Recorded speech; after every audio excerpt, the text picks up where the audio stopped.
Welcome to this special Gastro Girl podcast. This episode was produced in collaboration with the American College of Gastroenterology's Patient Care Committee. Here's your host, Jacqueline Gaulin. Hello, everyone. Well, we're going to talk about a really interesting topic today, something that may affect a lot of people called lactose intolerance. Now, it can overlap with other GI conditions like IBS, but we don't have all the answers. And that's why we brought on our guest today, Dr. Claire Jansson-Knodell, who's a gastroenterologist and assistant professor of medicine at the Cleveland Clinic Department of Medicine. Welcome to the show, Dr. Knodell. Well, thank you so much, Gastro Girl. It's very exciting to be here. Well, let's get right into this. So, first of all, just for our listeners, what is lactose intolerance, and are there different types of lactose intolerance? Excellent question. Lactose intolerance is a condition where people eat food that contains lactose and they maldigest it, and it causes upsetting symptoms to them. There are different types of lactose intolerance, one of which is congenital, meaning you're born with it. This is a type that's kind of rare, and it is autosomal recessive. The other types, which are more common, are acquired. And if you acquire lactose intolerance, meaning you pick it up over the course of your life, this is actually pretty normal. And in fact, from an evolutionary standpoint, it was probably selected for along the way as a part of the weaning process to program that into children. So your lactase, the enzyme in your small intestine that breaks down lactose, that production peaks when you're born and actually steadily declines over time. So most of the world doesn't continue to make lactase as they age. So what is lactose anyway? So lactose is a milk sugar that can be broken down in the small intestine into smaller pieces that are easier to digest. It's broken down into glucose and galactose, which easily crosses the surface of the small intestine. So if it can't cross the surface of the small intestine, it moves on through the small intestine and goes into the colon, where it gets fermented and produces gas and can cause all sorts of different symptoms for people. So that's where the intolerance comes in. It just goes right to the colon, and most of us who have this may feel really uncomfortable, miserable, and we're just, not happy with it. So that's right. What are some of the signs and symptoms? You kind of alluded to some with the gas and bloating. What are some of the signs and symptoms, and how soon do they appear after, say, we eat some ice cream or have a piece of cheese or drink a glass of milk? Signs and symptoms of lactose intolerance include abdominal pain, cramping, bloating, diarrhea, and a gurgling sensation in the intestines. The fancy word for that is borborygmi. Now, this can also sound like IBS. There can be a lot of overlap between irritable bowel syndrome and lactose intolerance. And in fact, even if you don't continue to produce lactase, it doesn't necessarily mean that you'll develop symptoms or find eating lactose troublesome. There's not necessarily a great one-to-one correlation. But what we expect for people who are lactose intolerant is that they'll develop symptoms about 30 minutes to a few hours after ingesting foods or eating foods that contain lactose. Now, you kind of mentioned this earlier. So it can be something you're born with or something that can appear later in life. Does that mean that someone who isn't born with it, and do they eat too much milk products and then they develop an intolerance to it, or is it just something that evolves? How does that happen? Good question. It's just something that sort of evolves over time. And that's because, as I mentioned before, it's sort of a natural part of the process for your body to make less of the lactase as you age, and you're no longer relying on milk as your main source of nutrition. That being said, you can also have damage to your small intestine, which can cause you to be lactose intolerant. So patients who have conditions like celiac disease, for example, inflammatory bowel disease like Crohn's, or other conditions where there's damage to the lining of the small intestine, they lose that lactase because typically that sits in the brush border, kind of the tips of the villi, which is your surface area for absorption in your small intestine. Well, that makes sense given that, especially with something like celiac disease, where the small intestine is so deeply affected by that condition. So I'm curious about the prevalence of lactose intolerance.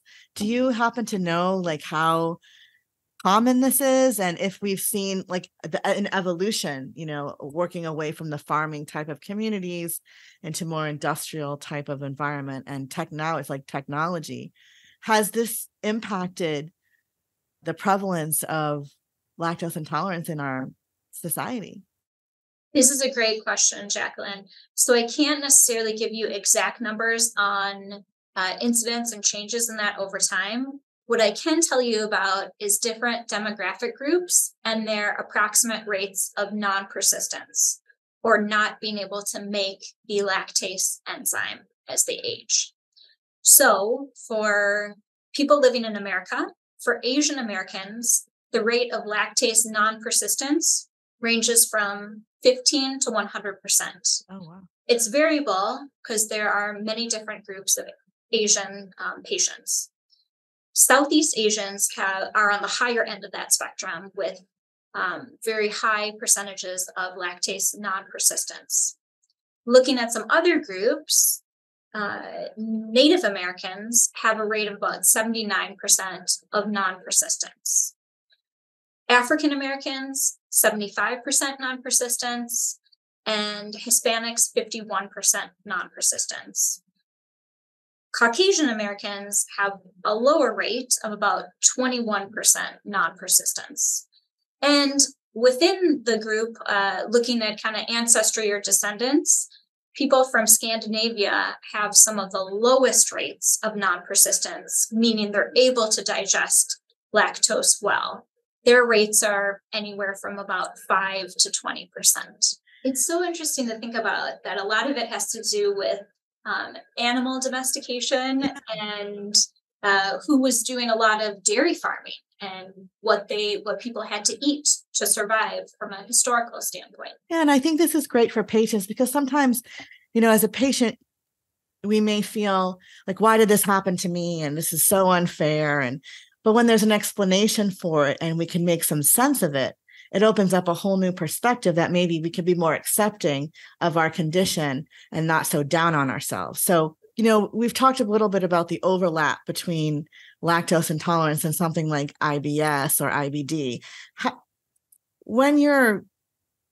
do you tell the difference? Like if a patient came to you and they have IBD or IBS, but then they're experiencing these things that indicate they could be lactose intolerant, how do you differentiate and figure out what is due to their current GI condition or what could possibly be due to the lactose intolerance? That's a good question. So we do have some objective tests to look at lactose intolerance. One of which, probably the most simple and easily accessible, is the breath test. And this is where you drink a 50-gram solution of lactose, and then your breath is measured for the hydrogen content over the course of a few hours after the test. And if you produce a big jump in your hydrogen content, that confirms the diagnosis of lactose intolerance, of course, along with the development of classic symptoms. If you don't have any symptoms during the test, maybe you don't produce as much lactase as the average person, but if you don't manifest symptoms or have bloating, cramping, diarrhea, abdominal discomfort, then you're able to tolerate lactose pretty well. But 50 grams is enough that it should produce symptoms in most patients. We do have other tests available, but the breath test is definitely the easiest, probably least expensive, one of the least expensive options, and very accessible. So there's a blood test that can be done, both to look at the amount of sugar that's in your blood after you have lactose-containing products to measure your breakdown abilities. There's a blood test to look for the genetic mutation for non-persistence. If a person is having a lot of diarrhea from their lactose intolerance, you can do a stool test, which is not very specific exactly for lactose intolerance, but it can give results that would hint that that could be the possibility. And that would show a more osmotic type of diarrhea, and it would show a certain pH level where we would think more about lactose intolerance being the problem. So there is a genetic component to lactose intolerant? Definitely, yes. Tolerance. Interesting. Over time, there was selection for a certain gene mutation for lactase non-persistence, or no longer making that enzyme, because theoretically you wouldn't need it if you no longer need to subsist only on milk. The final test for lactose intolerance is that you can actually measure the enzyme amount present at the brush border. What does that mean? Oh, good question. This is done during an upper endoscopy where you take a biopsy or a small sample, a piece of the small intestine, and you send it to a lab where they can tell you exactly how much lactase is present in the tissue. So this is the most invasive of the options, but gives a definitive answer in terms of how much lactase your body is producing. So is that recommended for everybody, or someone that may be already undergoing the procedure and they would just kind of add that on? Or would somebody go in just for that type of a test? That's a good question. People don't always come in specifically for that type of test because the breath test gives a pretty good answer, right, and can also correlate with symptoms, which the biopsy of the small intestine does not necessarily give you that same symptom correlation. So for the most part, when we're taking a biopsy like this, it's actually to look at sucrase deficiency, because it's a 4-enzyme panel where you get sucrase, palatinase, maltase, and lactase. So it's kind of additional information that we get. Very rarely do we actually perform this biopsy and send out this testing to look at lactose intolerance in particular. No, that makes sense. But it's good to know that this is an option. If you happen to have the other test, this could be done as well. Interesting. So what would prompt you as a physician to test your patient, say an IBD patient, for lactose intolerant? Like, how do you know, if the diarrhea or the cramping is due to the IBD having a flare, or is it due to the lactose intolerance? Like, what would trigger that or prompt that test for them? A lot of it has to do with kind of the pattern of the symptoms. If a person is developing symptoms more related to food ingestion, in particular those with dairy products or those that contain lactose, as opposed to symptoms that might trigger more thoughts about inflammatory bowel disease. For example, if the person is waking up in the middle of the night to have a bowel movement, if the person is having a lot of blood in the stool, that definitely leans me more towards inflammatory bowel disease and away from lactose intolerance. Now, this is really insightful. And what would be your advice for an IBD patient or even an IBS patient to, think about in their daily life, to maybe want to talk to their provider about the possibility that they're lactose intolerant? What should they be paying attention to in their daily life? Food-related symptoms are going to be the biggest thing, and trying to really define the timeline in terms of ingesting foods with lactose and developing symptoms. That would be the biggest thing to watch for to see if there's a concern for lactose intolerance.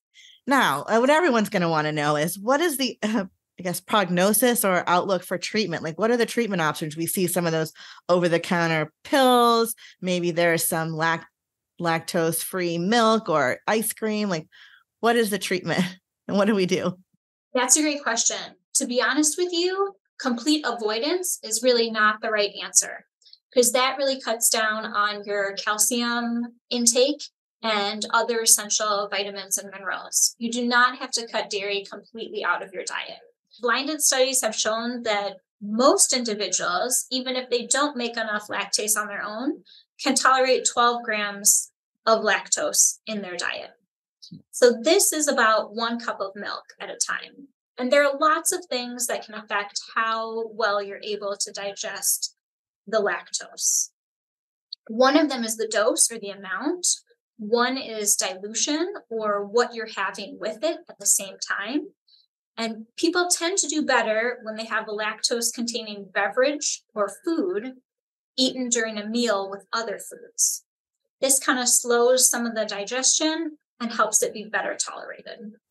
Oh, that makes sense. So they're just not guzzling a big thing of milk all at once. It's like taking a shot of alcohol and it just like affects your system so quickly. And if you just kind of sip and it goes along with other things, it probably tastes better. Or probably not taste better, but probably will assimilate better in your body than to shock your body with something that it may be intolerant to. It's definitely better tolerated in that way. And what we recommend for most people is finding what their maximum tolerated dose is. So how much can they eat of the lactose without producing symptoms or discomfort? And that individual number may be a little bit different for each person. So there are different amounts of lactose in various foods. When thinking about 1 cup or 8 ounces of a food, here are some of the variable amounts of lactose. In a cup of milk, there are 12 grams. In evaporated milk, in 1 cup, there are 25 grams. In goat's milk, there are 11 grams. Soft serve ice cream has 15 grams. Regular ice cream has 6 grams. Low-fat yogurt has 5 grams. And butter, for example, has just 1 gram. So you're telling us to eat regular ice cream, huh, doctor? I believe I am. Okay, but the bottom line is for management of patients with lactose intolerance, you really kind of have to find what your magic dose is. What dose can you tolerate? And there are certain things that you can do to help that.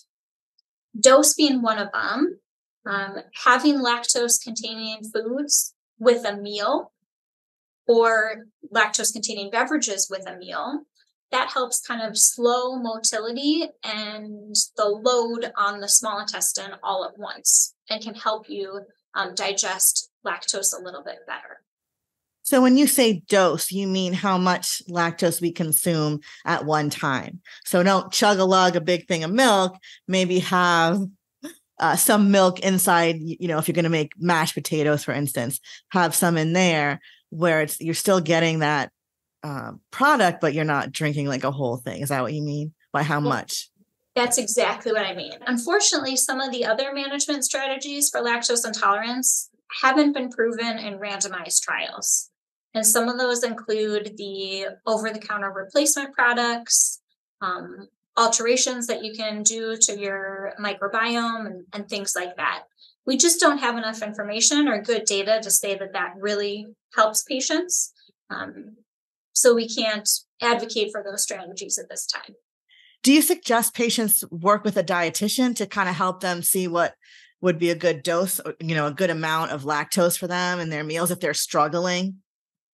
Certainly, registered dietitians are a wonderful resource for patients with food-related conditions. A patient can also kind of figure out on their own through trial and error what their maximum tolerated dose is of lactose. And for someone who has IBS, for instance, how can they, this is the tough one because there are so many things that overlap. How can they figure out if it's possibly lactose or if it's just their IBS acting up? Like, what are some of the things that we should be aware of? This is another area where it's going to be a lot of trial and error. You're going to have to potentially keep a food diary or pay attention to those lactose-containing foods and seeing if when you eat them, you're developing these symptoms. And what happens to you when you modify the dose, when you start eating those lactose-containing foods or beverages with meals or with other foods? Does that make things better? It's sort of figuring out as a patient what you respond to and what's most helpful to you. Interesting. Now, this may be a stupid question, but I'm going to ask it anyway. It's only found in dairy foods. Lactose is only found in dairy foods. There's no like creamer that's, we have a lot of nut and different types of creamers out there. There's no lactose in dairy-free products, correct? No question is a stupid question, okay. First off. Second off, most lactose-containing items are dairy products or made from various animals. So not just things like milk, but also butter, sour cream, whipped cream, things like that. There's no lactose in some of the milk alternatives like almond milk and oat milk. And in products like lactose reduced milk, for example, that has only 3 grams of lactose. So interesting. So you definitely want to check out your labels and see what works for you. Before we go, did we miss anything, or do you have any tips for patients who maybe are afraid to talk to their doctor, embarrassed about some of these symptoms? Like, what is your advice for them? My advice would be, don't be embarrassed about your symptoms. Especially as gastroenterologists, we hear about GI symptoms all day, every day. So it's not something that you should feel shy talking about or uncomfortable. It's very normal to us. And in fact, most patients come to us wanting to talk about things like that. And we're happy to try to help figure out where your symptoms are coming from and what we can do to help get you feeling better. Because ultimately, that's our goal. That's a great goal. And that's why we love talking to experts like you, because you really help empower patients and you really help what we're trying to do here and get the word out. So thank you so much. We really appreciate your time today. And thank you to the American College of Gastroenterology for their collaboration on this Patient Care Committee podcast. Don't forget to like, subscribe, and share the podcast on YouTube. And they're also available on all of your favorite podcasting platforms. So thank you so much. Thank you for listening to the Gastro Girl podcast. For more information and resources, please visit gastrogirl.com. Do you have a question for Gastro Girl? Please email podcast@gastrogirl.com. The information, opinions, and recommendations presented in the Gastro Girl podcast are not a substitute for medical advice from your healthcare professional. Please consult a licensed clinician in your state regarding all matters related to your health.